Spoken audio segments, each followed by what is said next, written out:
শুভ সন্ধ্যা বন্ধুরা, আমি ট্রাভেলার বাবাই।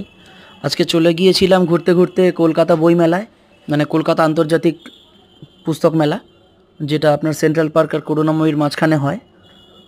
চলে গিয়ে ঘুরতে ঘুরতে একটুখানি খাওয়া দাওয়া করার ইচ্ছা ছিল, কিন্তু করিনি খাওয়া দাওয়া সেরকম। বাড়ি থেকে পেট ভরে লাঞ্চ করে গেছিলাম। তো সেখানে প্রথমেই গেলাম আর কি, অনেক স্টলে গেলাম, দেশ পাবলিশিং, আনন্দ পাবলিশার্স, মেন যেগুলো গল্পের বইয়ের স্টল। তারপর আমার একজন দাদার আপন পাঠ নামে একটা স্টল আছে, 138, সেখানে গেলাম।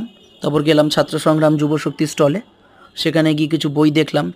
তারপর বিভিন্ন রকম গল্পের বইয়ের স্টলে গেলাম, যেমন দেশ পাবলিশিং আছে আপনার, নির্মল বুক এজেন্সি, ন্যাশনাল বুক এজেন্সি, এগুলো ঘুরে তো মোটামুটি 3 ঘন্টা মতো কাটালাম, একটু আড্ডা ফাড্ডা মেরে দাদার সঙ্গে একটু আড্ডা মেরে আপন পাঠে ওখান থেকে দুটো বই কিনলাম, কিনে বাড়ি ফিরলাম।